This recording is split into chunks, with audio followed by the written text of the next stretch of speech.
It really all begins with a failure of imagination. We look at an empty sky, a stable market, a functioning power grid, and we just assume that's how it is, static. But the truth is, complex systems are never static. They're constantly building up these hidden tensions, sort of humming at a frequency just below what we can perceive, until one tiny, almost insignificant event happens, and suddenly, the fragility of the whole thing is laid bare. So get this, in the vacuum of space, how big something is matters way less than how fast it's going. At orbital speeds, we're talking 17,500 miles per hour. A fleck of paint isn't just a piece of trash, it becomes a kinetic weapon. That single impact didn't just chip a window on the Challenger. No, it exposed a fundamental law of these high-energy environments. Space isn't empty. It's more like a weapons range, where the smallest little things are weaponized by physics. The real takeaway here is that the damage had nothing to do with the size of the object, but everything to do with the energy of the system it was in. Okay, so hold that thought about physical objects, and let's jump to the abstract. What you're looking at here is the price of a financial market as it's heading for a total collapse.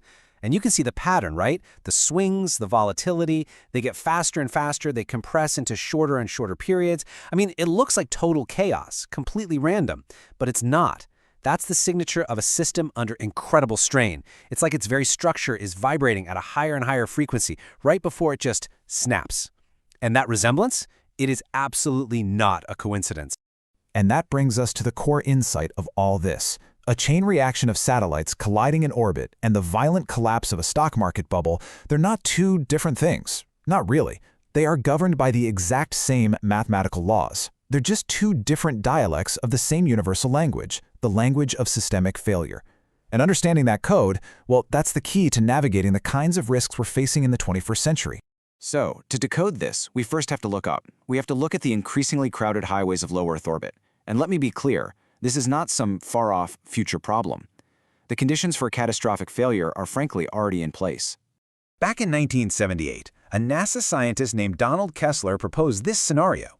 At the time, it was just a theory. The idea was pretty simple. Once you get enough stuff in orbit, a critical density, a single collision can create a cloud of debris. And then, each piece of that debris becomes a new bullet, which increases the odds of more collisions, which, you guessed it, creates even more debris. It's a feedback loop, a self-sustaining cascade that could make entire orbits completely unusable for generations. And here's the thing. Kessler's theory isn't a theory anymore. It's an active process. It's happening right now. On February 10, 2009, it happened. An active Iridium communications satellite slammed into a defunct Russian military satellite. That one event, in an instant, created over 2,000 pieces of trackable debris and an estimated 200,000 smaller fragments, each larger than a centimeter. This wasn't a warning shot. This was the starting gun. It completely shattered what people used to call the big sky theory, that comfortable idea that space is just too big for things to accidentally hit each other. Well, it turns out the sky isn't nearly big enough. So what's really fascinating here is the physics of this feedback loop. See, this isn't a straight line of risk just going up a little. It's exponential. The junk from just one collision dramatically increases the density of projectiles in that orbit. So it doesn't just add to the risk, it multiplies it. And eventually we hit a point that we can call cascade lock-in, basically the point of no return, where the chain reaction is going to keep going even if we never launch another satellite again. We are literally building a permanent, impassable minefield around our own planet. And this slide, this is the so what of it all. What becomes scarce if we lose low Earth orbit? Well, modern civilization itself. Over 80% of U.S. military communications during a conflict rely on satellites like Iridium. The entire global financial system, it's all synchronized by the timing signals from GPS satellites, signals that are accurate to the nanosecond. The early warning systems that keep us from nuclear miscalculation, the climate satellites we need to monitor the health of our planet, they all live in this increasingly dangerous neighborhood. Losing this infrastructure, it isn't an option. It would be like rewinding the clock decades, but in a matter of hours. All right, let's pivot. We're moving from the physical cascade of objects in space to the informational cascade of decisions in a marketplace. The medium is different. We're going from matter to mind, but the geometry of the collapse, you'll see, is exactly the same.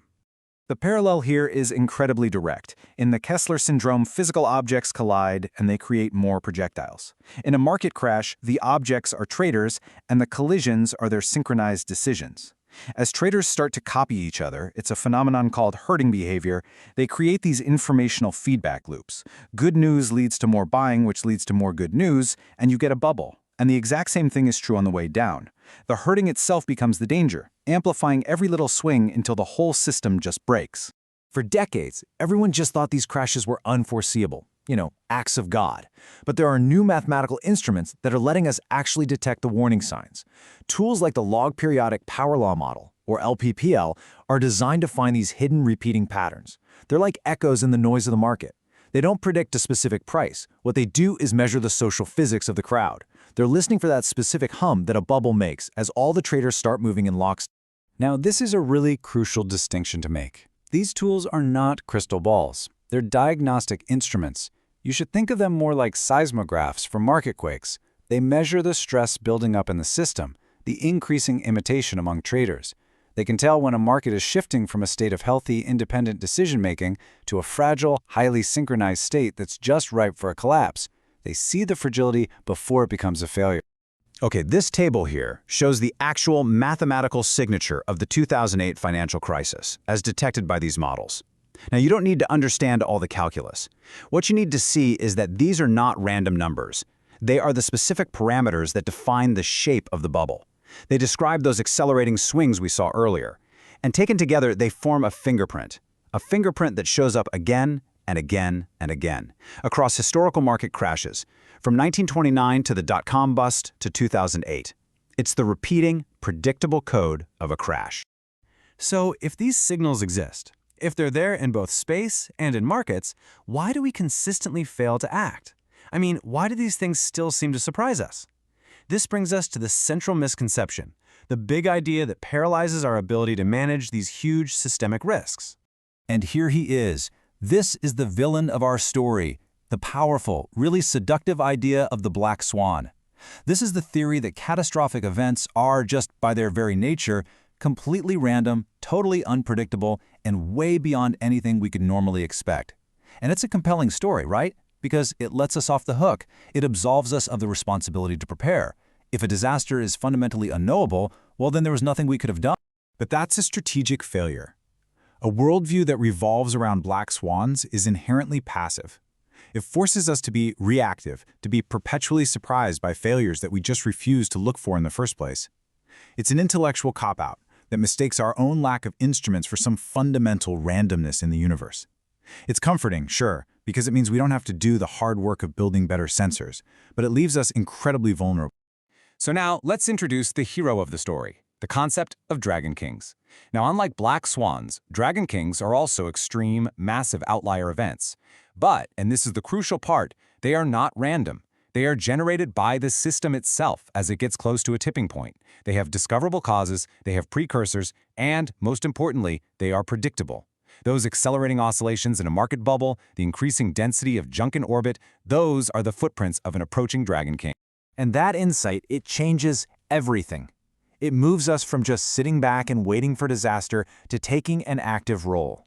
It gives us a new, unified playbook for managing risk across completely different fields. First, you detect the pressure building up, using the right sensors, like the Space Surveillance Network for space and LPPL models for markets. Second, you use that data to identify the precursor signals, those fingerprints of instability. And third, you act, not with some big, clumsy intervention, but with targeted strategies that are designed to just release the pressure before the system fails. And the crazy thing is, the tools to do this already exist. For space debris, we're talking about things like ground-based lasers that can gently nudge an object to change its path, or tiny cube sails designed to grab onto debris and drag it into the atmosphere to burn up. We can even boost old satellites into higher, safer graveyard orbits. And for financial markets, it means building systemic risk dashboards for regulators, using dynamic hedging strategies that adjust to volatility, and making smart, targeted policy moves to cool down a speculative bubble. These are real, actionable, engineering-based solutions. So what does all this mean for us? This unified understanding, it gives us a new map for navigating the complex, interconnected world we've built, a map that shows us the dangers long before they actually strike. And that brings us to the final big question. We've seen how this universal code of collapse shows up in orbital mechanics and in the psychology of markets. So where else is it? Are our global supply chains, which are so perfectly optimized for efficiency but not for resilience, are they showing these signs of fragility? What about our electrical power grids, stretched to their absolute limits? Are they starting to oscillate before a catastrophic failure? And what about social networks, where these informational cascades can spill over into real-world chaos? Here's the critical thing to take away from all this. Catastrophic failures are almost never sudden. They are the final, visible stage of a long and often invisible process of rising instability. The pattern, that universal code of collapse, is written into the dynamics of the system itself. The signal is always there, just waiting to be detected. The failure, then, isn't really a failure of prediction. It's a failure of attention. So the question isn't, can we see what's coming anymore? The question is, do we have the will to look?